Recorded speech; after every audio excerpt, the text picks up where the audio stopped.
Welcome to the Political Institutions and Political Economy workshop at the Bedrosian Center at the University of Southern California.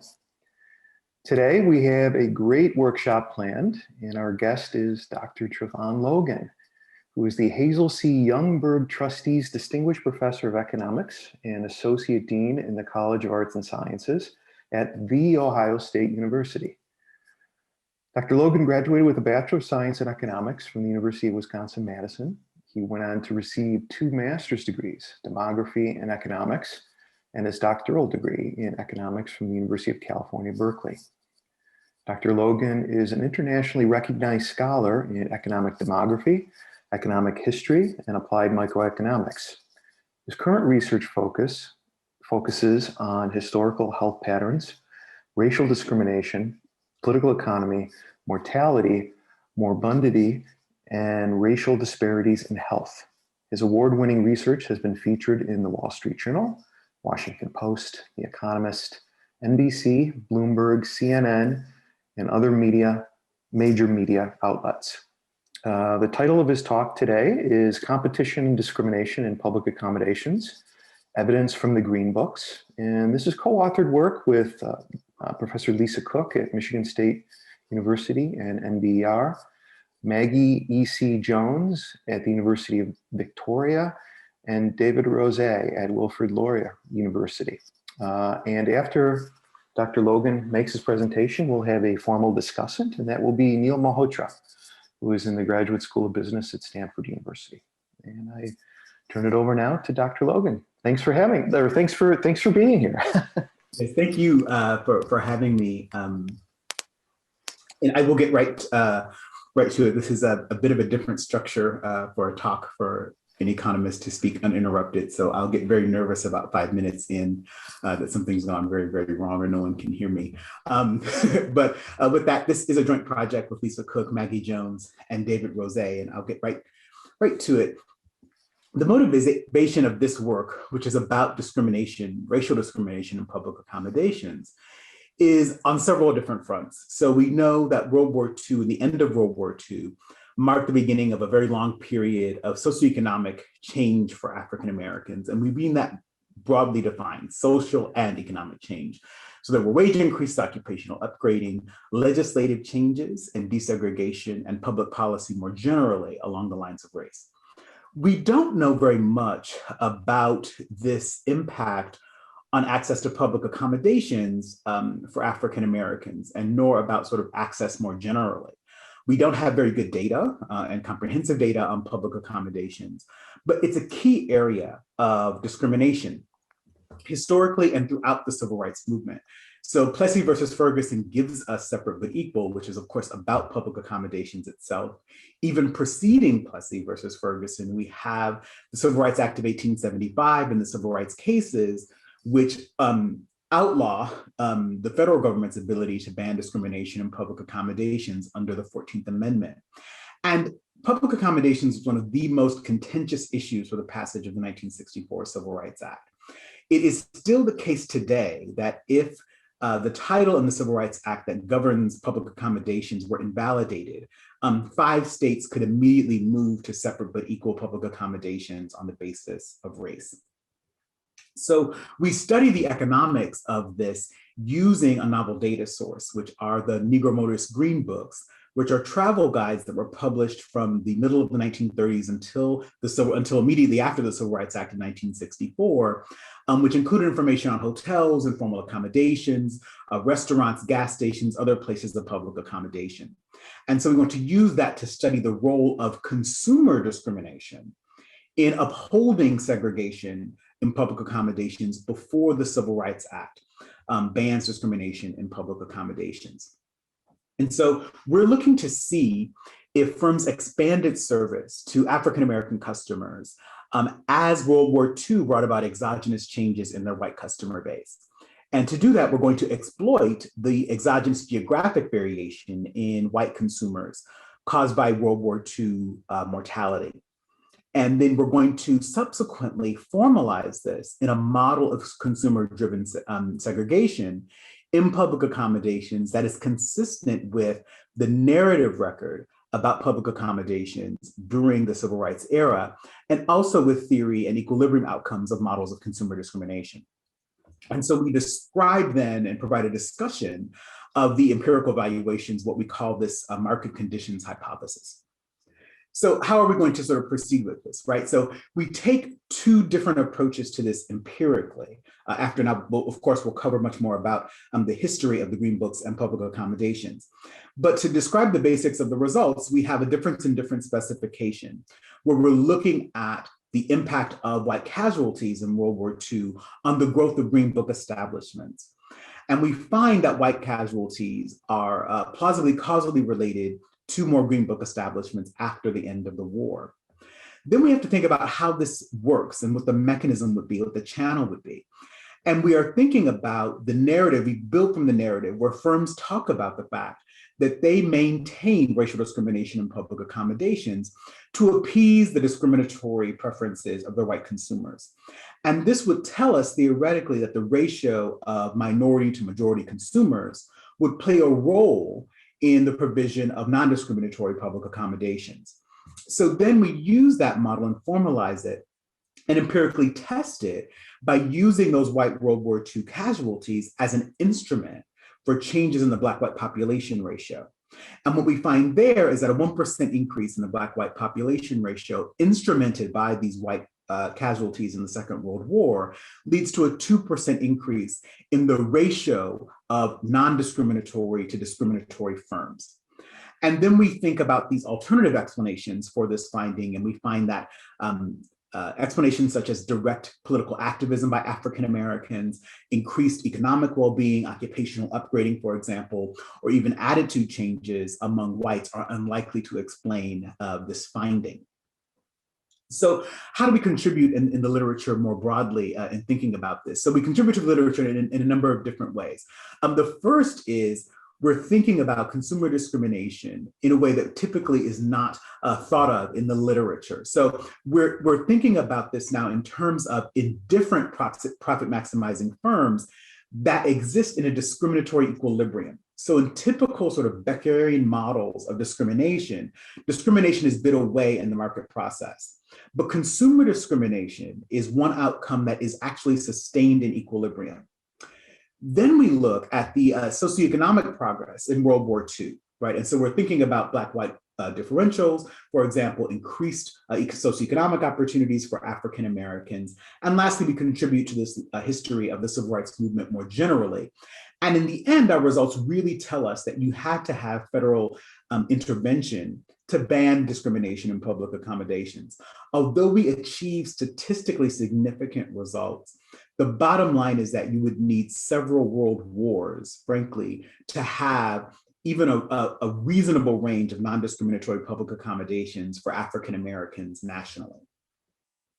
So to outline what I'll talk about the rest of this time is a background on segregation and public accommodations, an overview of our primary data source, the Green Book data, and the other data sources that we use in our empirical work, and then an outline of the empirical approach, and then cover the results, right? So the white casualties and Green Book establishments, the difference in difference results, then thinking about theoretical models of profit maximization in firms with consumers who have discriminatory preferences, and then consider alternative explanations. So segregation and public accommodations is a hallmark of the United States. Certainly after the end of the Civil War, was something that was originally sought to be banned as early as the Civil Rights Act of 1875. But by the time we get to 1896, Plessy versus Ferguson upholds the constitutionality of separate but equal public facilities. And so legal segregation penetrates facets of social life, particularly in the South. But de facto public accommodations discrimination happens throughout the entire United States. So John Hope Franklin talks about this sort of wall of segregation becoming very, very thick during this time, and the constitutional system we need to bear on it to make it break. And so segregation continued to be practiced de facto in the North, and there were protests against desegregation in the North. So we all know about the lunch counter sit-ins in Greensboro, but we forget that Chicago and St. Louis and other cities also had lunch counter sit-ins about 15 years earlier, because those lunch counters were also places of public accommodations that were racially discriminatory outside of the South. So some legal desegregation began in small amounts around 1911, but segregation actually was expanding nationwide. During the period, say from 1910 to 1940, you had a number of streetcar riots and other forms of social protests about discrimination in public accommodations. Brown versus Board banned segregation in schools, and it marks this turning point of overturning Plessy and leading to eventually the ban on public accommodations racial discrimination. And this opposition to Brown sort of fuels this fire of an of a segregationist movement, and also moving to the civil rights movement and further protest around the civil rights movement. Important for what we're doing here empirically is our time period ends in 1955. So we're looking at this period immediately after the end of the Second World War, and before we have Supreme Court and other sorts of interventions in this space of banning racial discrimination in public accommodations, which includes state level racial bans on public accommodations discrimination, which come about and begin largely after our period ends in 1955. So Title II of the Civil Rights Act in 1964 bans public accommodations discrimination on the basis of race.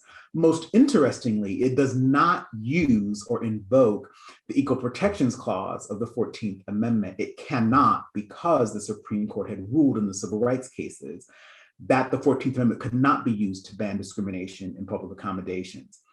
Title II of the Civil Rights Act of 1964 works under the Commerce Clause of the Constitution, in which Congress can regulate interstate commerce. So segregation in public accommodations is something that business owners talked about frequently throughout this time period, where there was a lot of protest and public attention being paid to discrimination in public accommodations. And managers continually said in the narrative record, both that has been recorded by economic historians, narrative traditional historians, and also contemporaneous observations, that they might not have discriminatory preferences themselves, but they were worried about two forces. One, that their competitors would continue to practice racial discrimination. And two, that the net gain in customers and African-American customers, who they knew would solicit their business to a greater degree if they were non-discriminatory, would still be overmatched by the losses in white customers who would not want to solicit businesses that were non-discriminatory. And so if businesses segregate because it's profitable, you can intuit that the loss of enough white consumers would entice firms to service Black patrons, right? You could think about the corner solution. If you're in a place that is entirely African-American, it wouldn't be very smart to discriminate, for example, against that consumer base. But the questions that we're asking are twofold, which is how much, if any, desegregation in public accommodations occurred before we had extensive legal intervention? And then would market responses have led to the end of racial discrimination, say, without a 1964 Civil Rights Act? Now, it's very important to note that business owners themselves noted that they wanted, towards the end while we were debating the Civil Rights Act of 1964, they wanted intervention into the market because they wanted not only for themselves to be subject to non-discriminatory bans, but more importantly, they wanted their competition to also be under those same policies. So the data that we use here in this project come from the Green Books, and they were started by Victor Green in 1936, originally listing New York City establishments. And this is an example of the Green Books from 1956. We take the digitized records of the Green Books over their life, and we geocode all of the individual establishments. We have about 45,000 establishment years in the data overall. The listings for the Green Books came from knowledgeable people writing into editors. There's a network of Black postal workers who provide information. Travel agencies and establishments themselves were also providing this information. And the distribution was widespread. Taylor, in her recent book, Overground Railroad, claims that the distribution at its peak was around 2 million copies of the Green Book. And they were distributed by Esso stations nationwide. So this is a listing of all of the establishments that we have geocoded in the Green Books from our digitization collection effort. What we can see overall is that there is a relationship between the number of non-discriminatory businesses and discriminatory laws at the state level. So we do find that states that have more discriminatory laws have fewer Green Book establishments. So we have the Green Book data that we use comprehensively, and we use it from 1939 to 1955. I can discuss in the Q&A why we stop at 1955, although the data set itself continues until 1966. We use World War, these are the number of establishments in the Green Book data over time, and over the time period that we're looking at, which is pre-World War II and to 1955. And we have a separate paper, which is a working paper, which provides much more descriptive analysis of the Green Book project overall. We also use World War casualties, and these are the enlistments and casualties as recorded in the National Archives. These have been digitized and matched by Ferrara, and they are available by race and by skill level at the county, which is where we are going to do our analysis at the county level. So this is a map of the number of white casualties in the Second World War as recorded in the National Archive data. And again, this is from Ferrara. And then we have additional controls, which includes Black migration, the number of postal workers, education levels in the county on average, household appliances, religiosity, manufacturing, the number of Confederate symbols, measures of segregation, including dissimilarity and isolation, and the Logan-Parman Index of Segregation. So these are the summary statistics for the data, and I'll move right to sort of our empirical approach here. What we're thinking of doing in this difference of differences is exploiting exogenous changes in the white population due to the Second World War. And it's important to understand that we are a bit abutting this narrative of a greatest generation because there was significant racial attitudes among white military members who will recall were serving in a segregated military.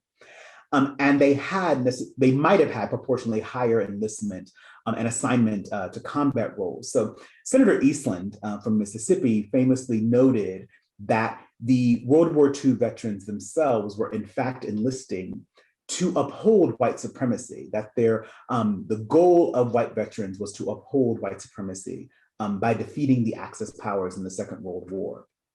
So what we're exploiting in this difference in differences is the change in the number of Green Book establishments in a dosing difference in difference by the level of white casualties in the Second World War. In other words, thinking about whether or not the expansion of non-discriminatory businesses is related to locations that saw greater mortality for whites, prime-aged whites, due to the Second World War.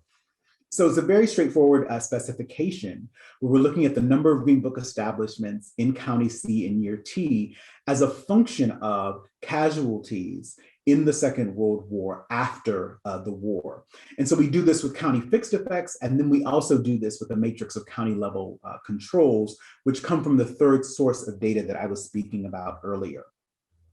So the underlying assumptions here are particularly important, right? So changes in the Green Book listings have to reflect, real changes in public accommodations, not merely selection. Now, it's sufficient for us that selection isn't happening differentially in high or low mortality counties. In other words, that counties that have higher World War II mortality are not themselves listing more places in the Green Book, particularly for in anticipatory sort of effects.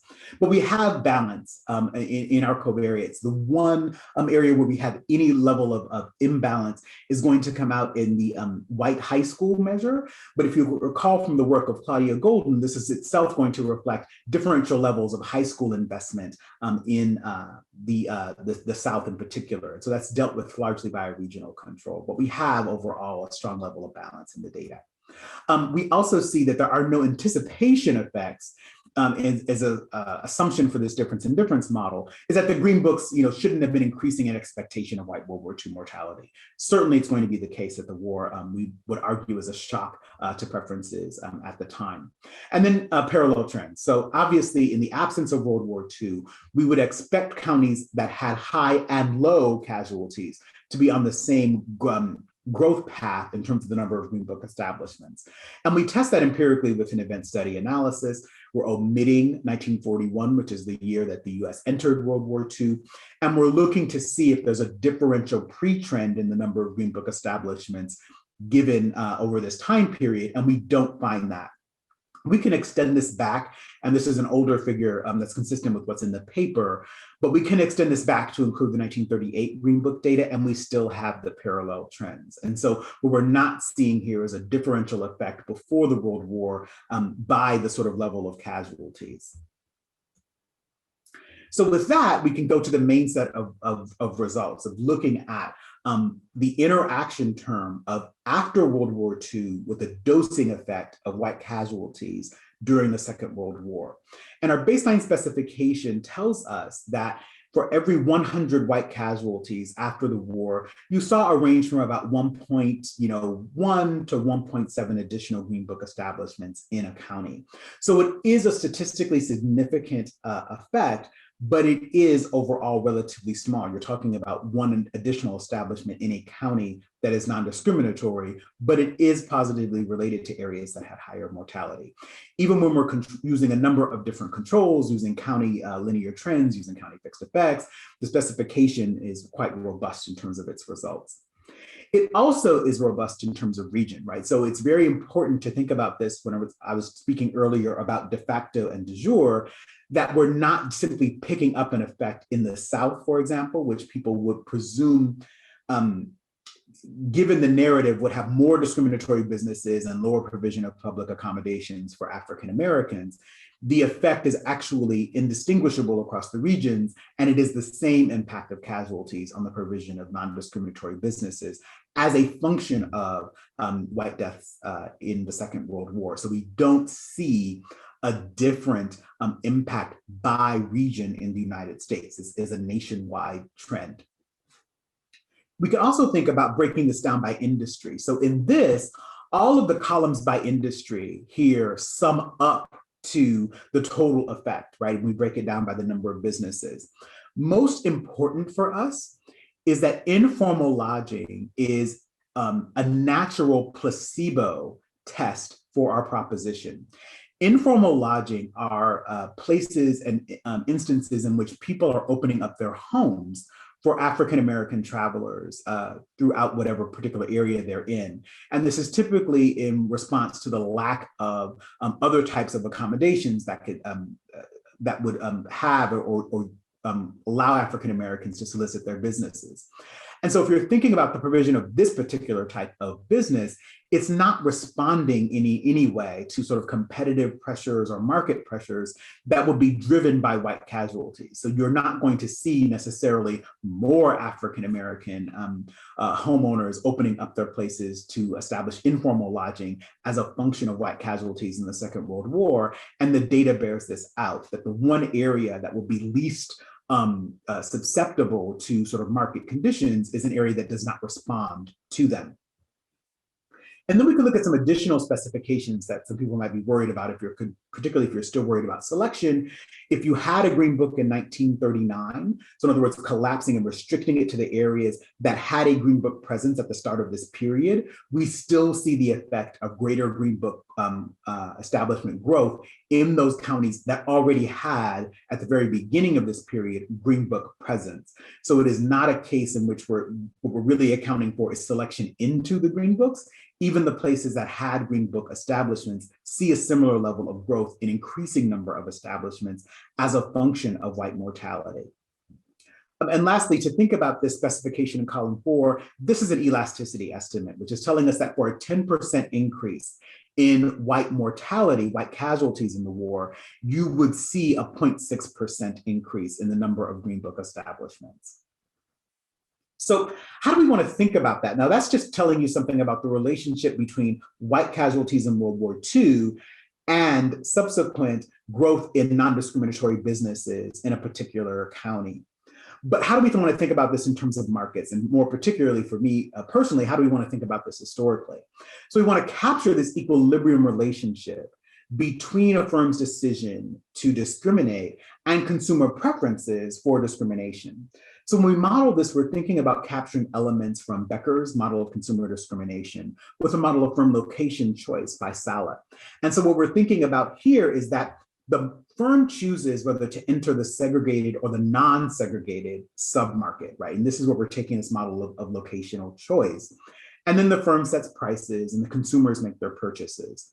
Now, consumers making their purchases institutionally in this model has some features. White consumers can choose which submarket to buy from. And so some are going to be prejudiced against shopping alongside African Americans. And in particular, soliciting businesses that treat African American customers at the same level as they treat white customers. And that Black consumers, of course, are restricted to buying from the segregated market.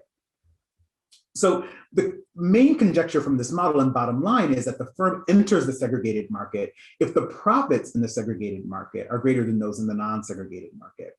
And when you take the equilibrium conditions of this, you'll find that the ratio of non-discriminatory to discriminatory firms in an area will be a function of the population ratios of Blacks to whites.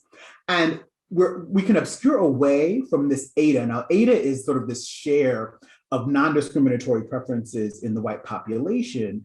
And many people are thinking about sort of, well, what were the preferences of whites for discrimination? But it's really important to understand the following in terms of how a firm is making a decision.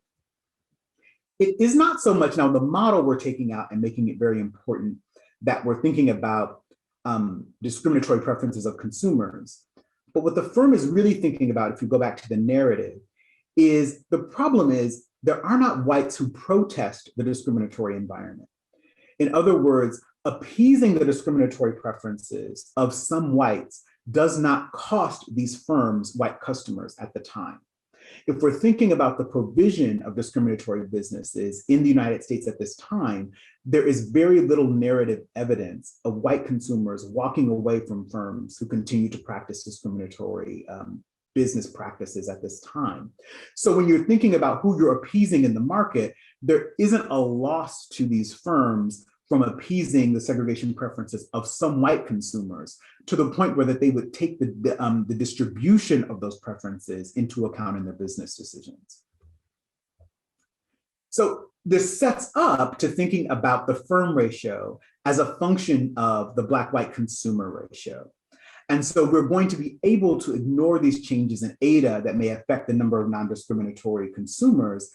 And we're not going to account for endogenous population change because we're in fact going to instrument for it, to control for it. So our solution for this is to instrument for the Black-white population ratio using the number of white casualties in World War II as an instrument for changes in the Black-white population ratio. And that's going to then tell us something about the relative size of discriminatory market forces driving the decisions of firms to have non-discriminatory business practices. What is advantage in this particular approach to the IB is that we're going to isolate one specific mechanism through which white casualties impact the growth of Green Book establishments. If you're thinking about running sort of a simple regression of, say, population ratios on the share of discriminatory to non-discriminatory businesses, you'd have to think about population sorting very, very hard. And the reason would be you could drive an artificial relationship between the Black-white population ratio or even changes thereof and the share of non-discriminatory businesses simply by having or allowing for the fact that African Americans would migrate to or locate in places that had more non-discriminatory businesses and a higher share of non-discriminatory businesses. And also that whites could choose to locate in places that had fewer non-discriminatory businesses. And that could lead to a relationship that will be driven by endogenous sorting. And so what we want to capture here is the causal relationship. And so now what we're isolating is a specific channel in which the Black-white population ratio is changing by an exogenous change in the white population, which gives us not only one particular mechanism of population change, but also the direction that we would expect or would want to be able to control for in deriving a causal estimate. So how do we get the denominator in this ratio of discriminatory to non-discriminatory businesses? Here, we're going to restrict ourselves to hotels and formal accommodations as listed in the Green Books. The reason is we have a comprehensive count of the number of formal establishments, hotels, from the Census of Business. So we can compute the number of discriminatory hotels as being those who are listed outside of the Green Books at this time. So are hotels really the right industry to use? We see that the number of hotels is proportional to local population, and the market composition of travelers is proportional to the market composition of local residents. And so one of the arguments that you could make is that hotels might not be the best place to sort of test these sorts of things out, because hotels are serving an external audience to a local area. In fact, this is actually a stronger test then of this market hypothesis, because contemporaneously business owners would talk about the fact that they would like to be non-discriminatory, but even as a firm that primarily serves those outside of the local area, they still believed in hewing to local discriminatory norms. And we have to think about the fact that local population shares would tell you something about the derived demand of the people visiting that local area and soliciting local businesses.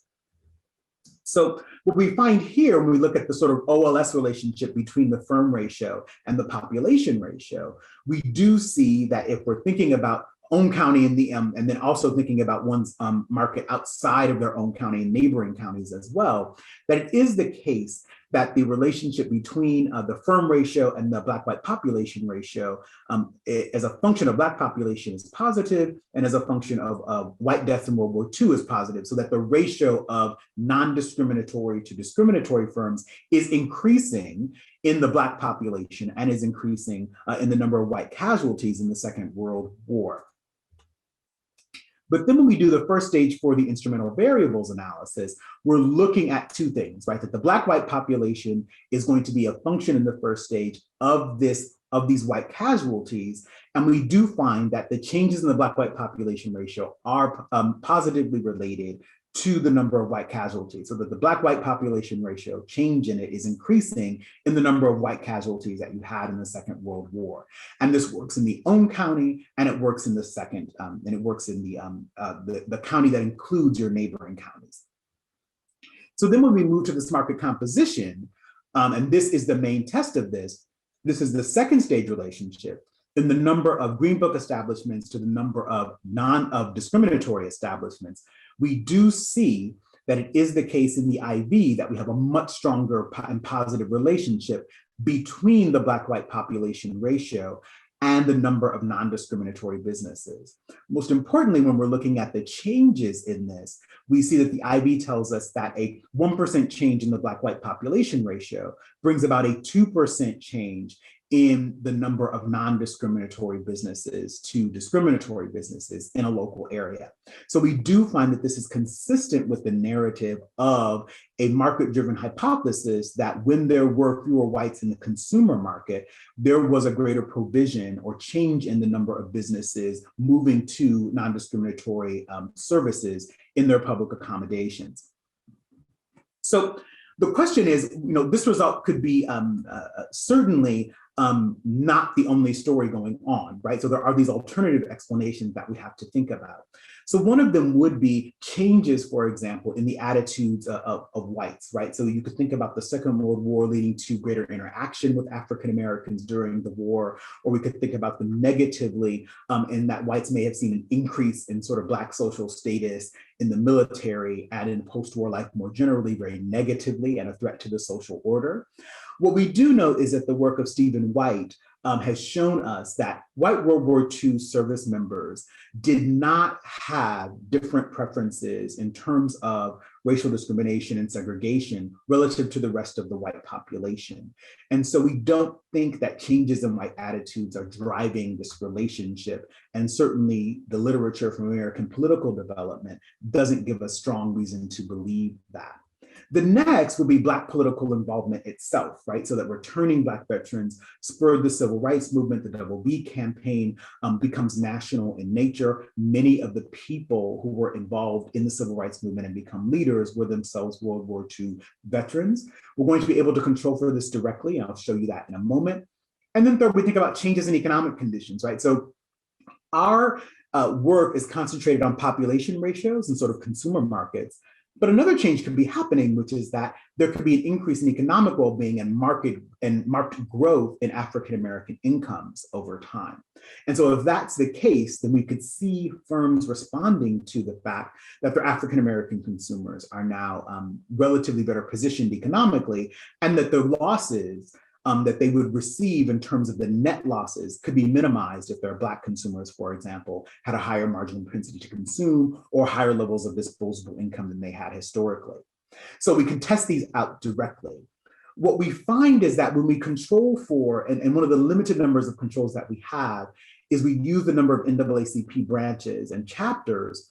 And the reason we are able to use this in our specifications is because it is the only, to our knowledge, the only national data set of the national civil rights organizations that will be able to cover the entire United States. So if we were to exclude, for example, or only use other civil rights organizations, we're going to eventually find ourselves doing a regional analysis because we're going to exclude some other parts of the United States.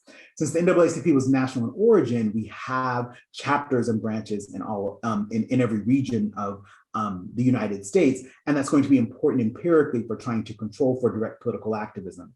And the NAACP was principally involved in public accommodations and also desegregation more generally. So it is an appropriate organization to look at, but it's also the one that we have available nationally in terms of the chapters contemporaneous to our time period, which once again ends in 1955. So when we control for NAACP chapters, we don't see any diminution of the impact. And when we do and include it in the instrumental variables analysis, it also does not alter the fundamental result of the change in the population ratio driving this provision of non-discriminatory businesses. Second, if we look at Black employment and we look at occupational rank of African Americans by county, that also itself does not alter the fundamental relationship between the changes in the Black-white population ratio driven by white casualties and the provision of these non-discriminatory businesses. We can do an additional check of whether occupational upgrading is driving this by building on the work of Ferrara and looking at specific occupations that would have exhibited higher casualties among whites, which has been used to presume that these are the areas in which African Americans were able to seek employment because the local market had a relative scarcity of whites to be employed in those positions. What we find is that the strongest effect in terms of white casualties does not come in the skilled occupations or the clerical occupations or the professional occupations, but in fact comes in this nebulous category of service occupations, which itself is not consistent with the occupational upgrading story in and of itself. So in conclusion, we use this national data set of non-discriminatory firms to show that after World War II, it was followed by a period of increased access to non-discriminatory businesses for African Americans. And we find that, and we argue that it's causally related to white casualties in World War II. And our interpretation, which is grounded in Wright's book, Sharing the Prize, is that there is this scope for profit maximizing firms to respond to changes in market composition of Black consumers. But it's really important to note that our results are unlikely to be driven by these alternative explanations, but at the same time, our results are actually quite small in orientation, right? So we do find this 1% increase in the Black population ratio leading to this 2% increase in the number of non-discriminatory firms. But to get at something like a quarter of businesses or a quarter of hotels in an individual county to be non-discriminatory would literally require several world wars. So our bottom line result is that there is this market approach to it, but if you think that the market is going to solve this problem of discrimination in public accommodations, you would need several wars in order to achieve that end. So this makes the strong case that the business owners to some extent were right, that they needed outside intervention, federal intervention, in order to stop discrimination by race in public accommodations. Okay, thanks, Trevin. Now we're going to, before we take any questions from the folks who are attending here, I wanted to turn it over to our formal discussant, and that's to Neil Malhotra. And before Neil, I'll read a quick bio here for you. Neil is the Edith M. Cornell Professor of Political Economy in the Graduate School of Business at Stanford University. He also serves as the Louise and Claude N. Rosenberg Jr. Director of the Center for Social Innovation at Stanford GSB. And thanks very much, Neil, for joining us today. Great, thanks so much, Jeff. So I'll be relatively brief in my comments because I know I'm sure people in the audience have a lot of great questions. Also, this paper is just really fantastic. It's very much outside my area because the paper actually doesn't have that much political economy in it. It's mainly a lot of economic history, applied microeconomics, and industrial organization and marketing, actually, which are fields I am not an expert in. So if I say something off base, I apologize in advance.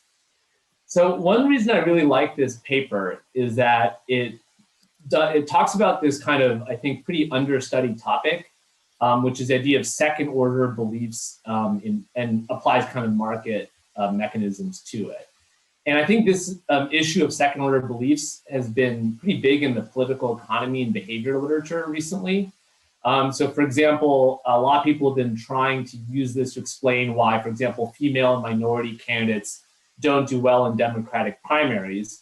And you can, for example, write very similar models where the actual voter doesn't have to have any racial animus, but if they think that other voters have racial animus, it can lead to the same behavior and self-fulfilling prophecies. So I just wanted to make that connection that I thought was interesting.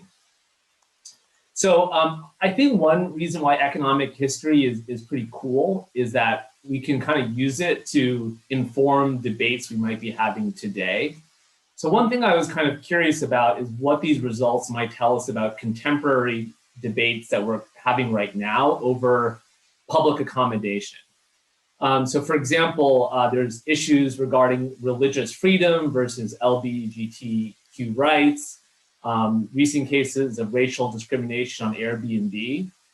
And the interesting thing about it is that a lot of the data from Trevin's paper, specifically on leveraging heterogeneity by establishment type, can actually maybe shed light on this, because the current forms of public accommodation debates actually look a lot more like the informal establishments in the paper.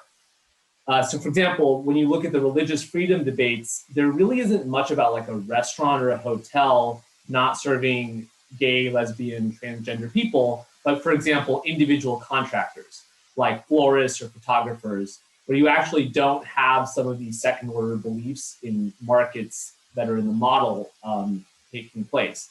Similarly, if you look at racial discrimination on Airbnb, Airbnb is actually a lot more similar to these lodging houses rather than like the big hotels.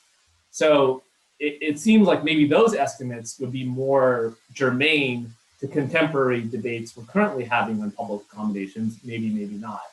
I also think it's very interesting because many of the technology startups we see today are basically replicating business models from like the 1920s and 30s.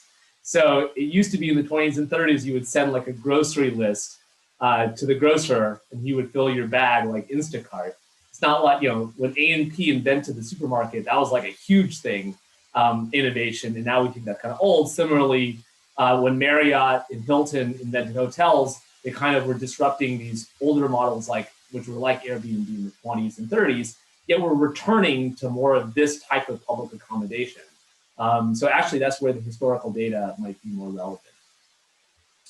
So another question I had is, to actually, is there more data that can suggest that these soldiers are randomly drawn from geographies?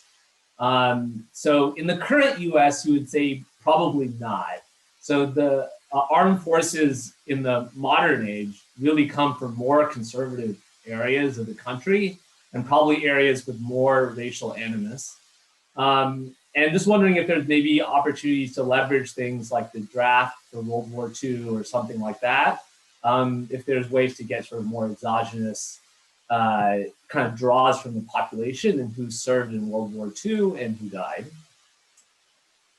Another question I had was, there's this big underlying question in the paper, which is, are markets substitutes for government regulation? But the paper is mainly about availability rather than quality.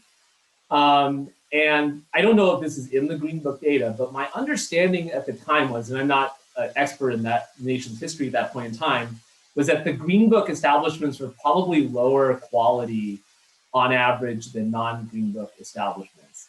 So that even if the market could substitute availability, it's not actually substituting quality. So that's kind of a question I had. Also, I don't know, I'm not an expert in IO, so it's hard for me to make sense of these elasticities, but it was really hard to get a sense in the paper of whether this elasticity was like big or small. Because I think in the presentation, it was kind of like, oh, it's small because you would need like a lot of wars to get this much market saturation. But on the other hand, when I kind of look at that elasticity, it actually seems pretty big to me because you actually have like the firms are scaling at a higher rate than the customer base. So that actually seems like pretty big to me. And that, my understanding is like a structural IO economist would be like, well, I don't have a natural experiment, but I'm not going to say that like all of the changes in population are not exogenous. I can kind of model that exogeneity structurally. So they might say, okay, well, like, yeah, there might not be 10 wars, but that's not like the right way to think about it. The right way to think about it is like, well, if the actual market share or the consumer share is changing, how does that relate to the market share? And then my last question is kind of on counts versus shares of establishments, because I really like the model and the analyses that come into the second part of the paper. I really think that made more sense with the theory, because if you look at it in terms of market share, but then the first part of the paper, the dependent variable of these counts instead of shares. And I know you only have like certain data for shares, but it would have been helpful maybe to also replicate the analyses you have in the second half with the shares data as well, which I thought was more sensible.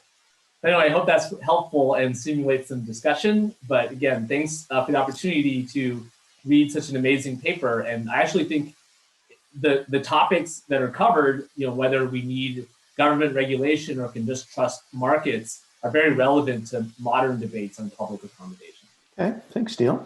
The authors want to respond at all to any of Neil's points?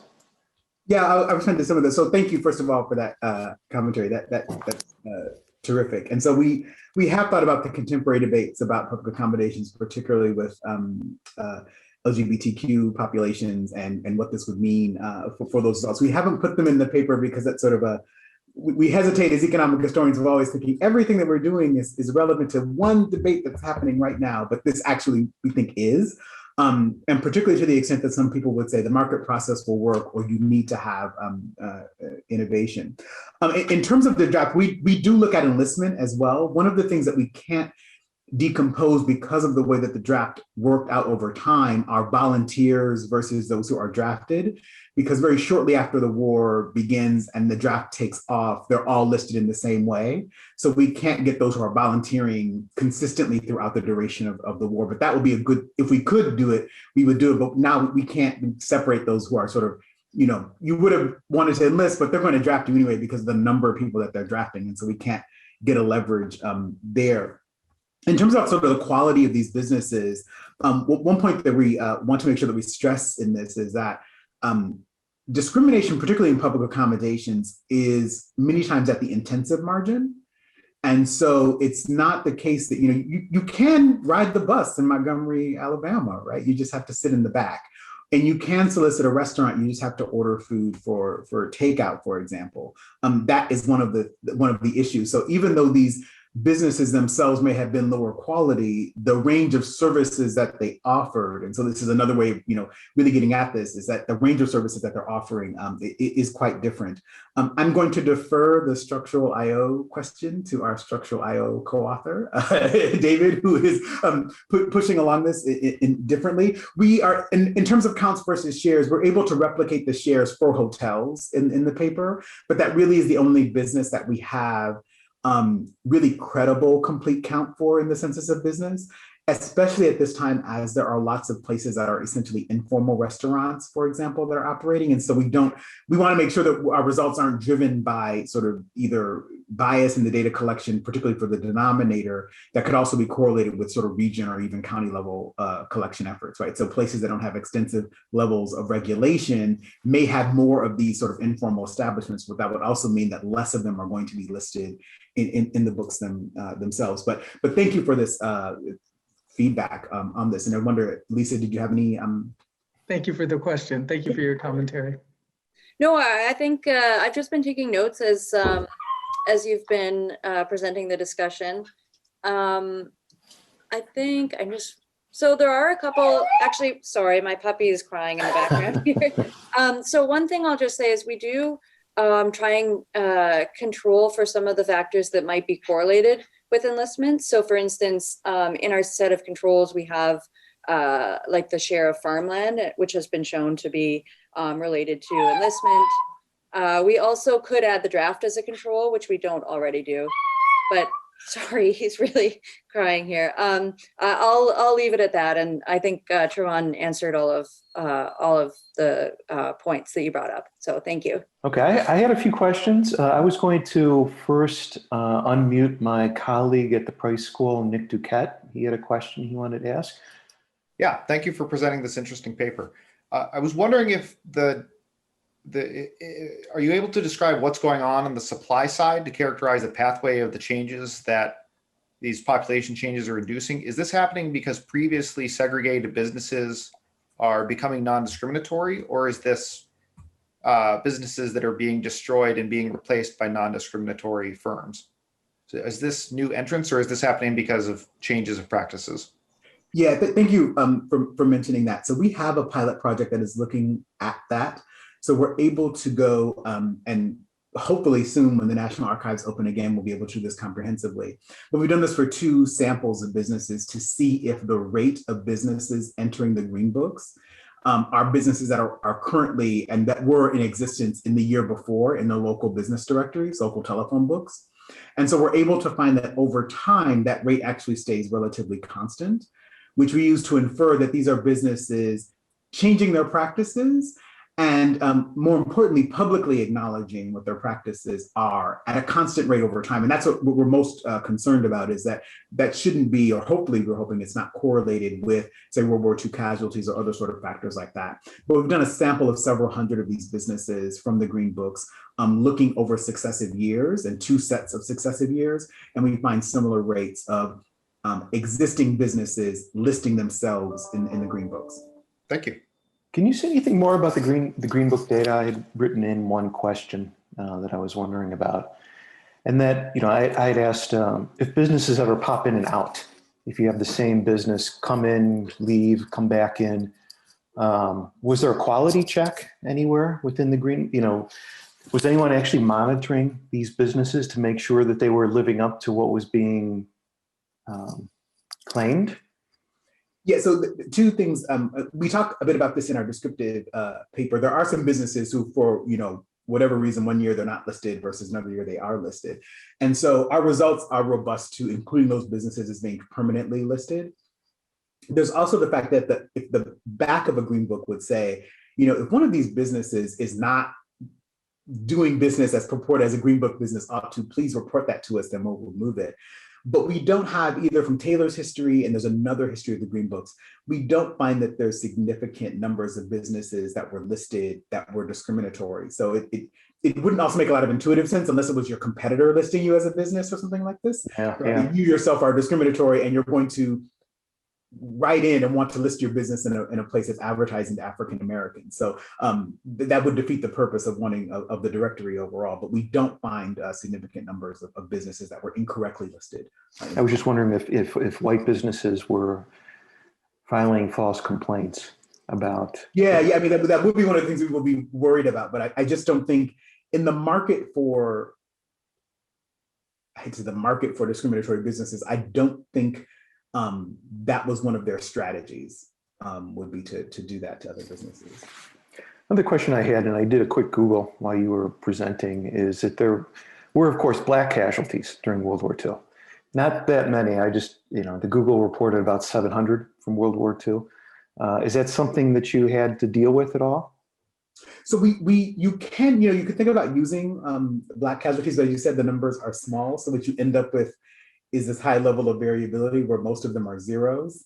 And that's going to give you, we would just need a different sort of empirical structure with something like that, with that many observations that are going to be zeros. And the level, again, is not at the level and the variability that we get for white casualties, but there just aren't, there aren't enough Black casualties that are going to significantly in any county drive the Black-white population ratio the same way that the white casualties drive the changes in the Black-white population ratio. So what's the next step with this project? You said you're a couple iterations maybe away from sending it out? I'm looking at Lisa because Lisa believes we're done, but I think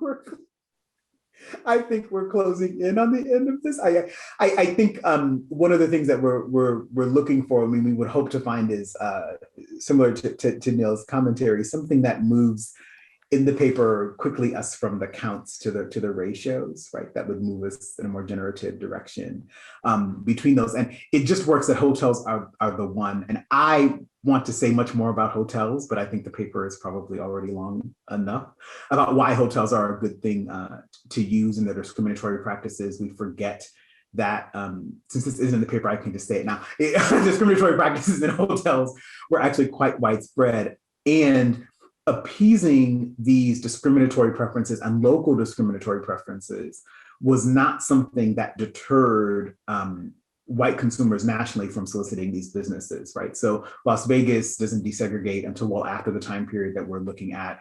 You have the Motor Lodge protest, for example, in Florida, which come, I believe, in 1964.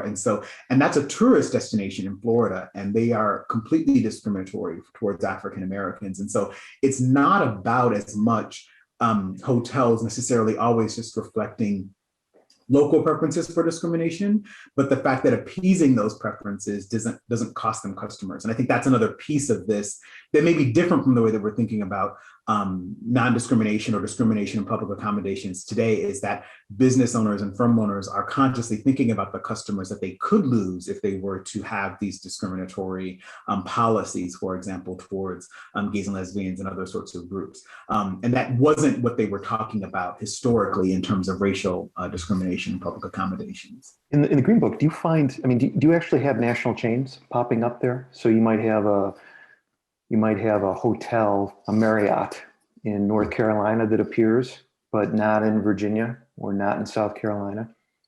You know, I'd have to go back through and note the chains, but I don't think so. But one of the issues with this is chains followed local custom, and sometimes the chains would actually could practice discrimination, particularly if they're franchisees, in places where they should not have.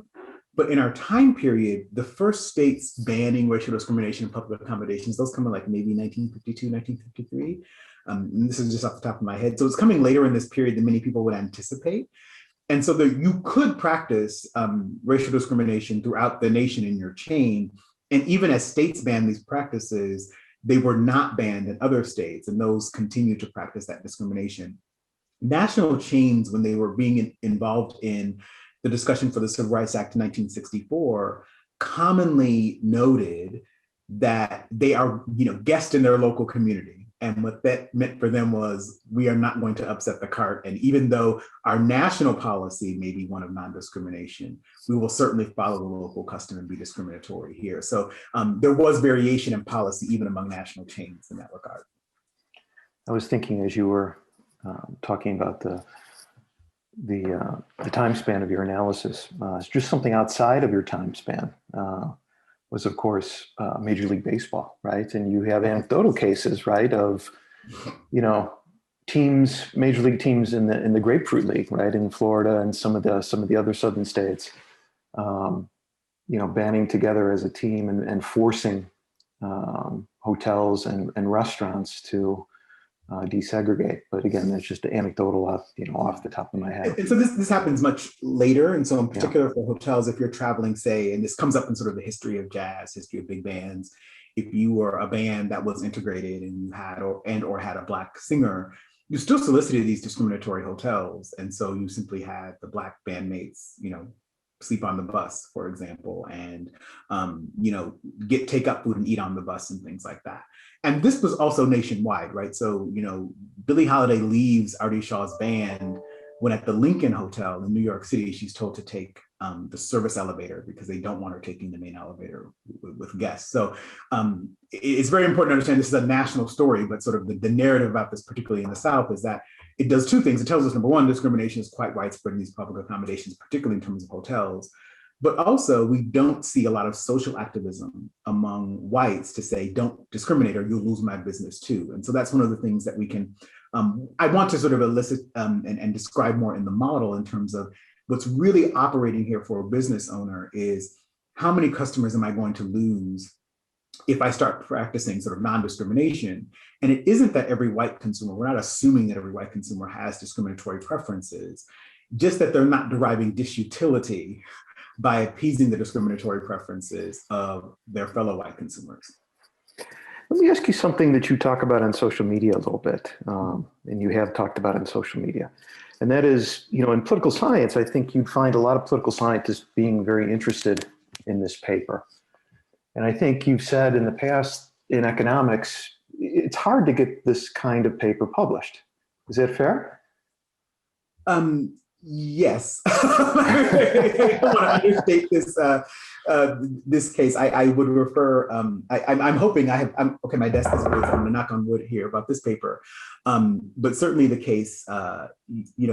Co-author on this project, Lisa, has a terrific paper about violence and economic growth, and that was a very difficult paper to get published, and recently has made the national press, as she has revealed the story of that. So it is harder to get papers on racial topics published in economics for a variety of reasons. It's probably one of the reasons why I'm sort of hesitant to think that the paper is ready, is because this does encounter a pretty extensive process of review by people with somewhat different preferences for how they would like for work like this to be done, and in even not liking necessarily the conclusions of the work. Okay. Doesn't look like we have any more questions. Neil, anything more you wanted to add? Well, I have one question, and again, I'm not an economic historian like you or a political. Jeff does a lot of history too, so I always try to connect it to contemporary stuff. But wondering if you could shed light on mechanisms back then and what they might imply for mechanisms today. So I've done some work, for example, on when you have kind of people sorting politically in non-political settings. So I've done stuff on dating markets and economic relationships, like who you hire, all that kind of stuff.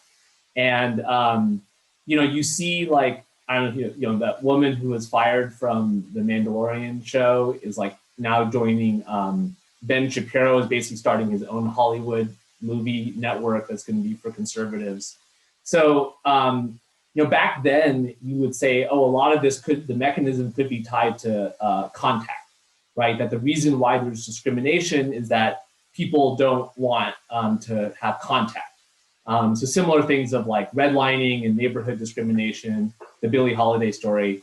But today, the social media and media generally that's digital, contact is not really the issue. It's more about kind of what people's moral identification is. So it's you don't want this woman on the TV show, even though you're not you're watching the TV show by yourself in your house, but you have kind of a moral issue with it. So I know it's a little bit of a meandering question, but it seems when things are digital, the contact hypothesis is not really the driver.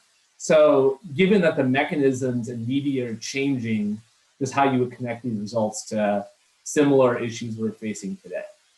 Yeah, well, I think that actually, when you talk about sort of contact not being the point, and going back to what I was saying about intensive versus extensive margin discrimination. So you can think about hotels falling into all sorts of sort of tropes, right? That's where you sleep. Even though you're in your own room in the hotel, there are common spaces, et cetera.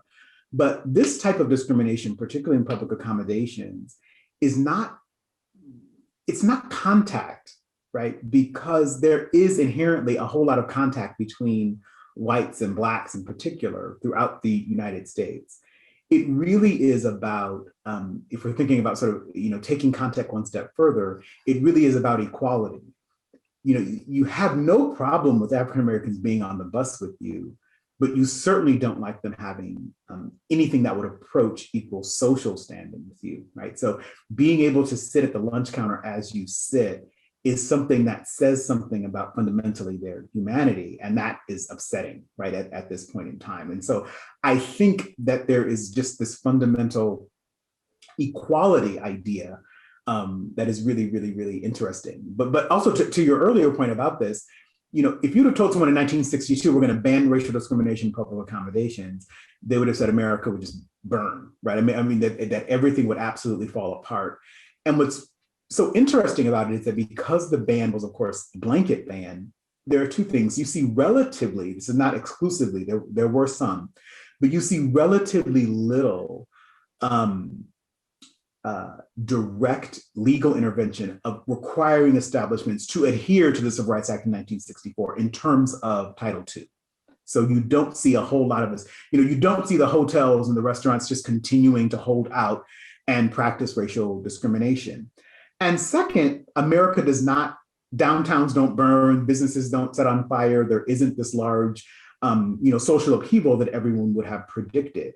But that doesn't necessarily mean that people's underlying preferences remain unchanged. So the best story I can tell about this is LBJ signs the Civil Rights Act of 1964, I want to say in July. And the day that it was set to be signed, an integrated group of lawyers go to a restaurant in Selma, Alabama, to have a dinner to celebrate the Civil Rights Act of 1964 and the fact that they can dine together in this establishment. The hostess tells them when they enter the restaurant that President Johnson is signing that at 6 o'clock and it's 4 o'clock and we're not going to seat you until it's the law of the land. So they literally have to wait until it's enacted. And then when it is, they are brought in and they're seated. So I think that there's something odd about federal intervention or seeing that this was sort of how it was going to be that smoothed over probably the most, the pessimistic view of what the violence that could erupt from it was. But I don't think it undercut fundamentally many of those biases or that animus that could still exist there. And could form the basis of future resistance to other forms, right, of racial equality measures, right? So, you know, people have accepted the bans on racial discrimination in public accommodation. I wouldn't want to live through this sort of counterfactual thought experiment, but I wonder what would happen if it was allowed again, and what localities would say about it, and how many places would revert back to racial discrimination in their provision of services. So I think that's a very interesting nexus of sort of, you know, it is the case that it was relatively anticlimactic, but I don't want to draw too much inference about what that lack of violence might tell us about people's real preferences for sort of racial equality and other dimensions. Right. I'll just add, Neil, that if we take the example of Westboro Baptist Church, there was rarely contact, but there was a very ossified, very stringent moral identity. I don't think you have to have contact to have this moral identity that often is unchanging, even when challenged. I mean, they went places to be challenged, they were challenged, and their moral identity didn't change. So I think that's a good point, but I think that the technology doesn't make a big difference if moral identity is ossified. Any other thoughts or questions from anyone?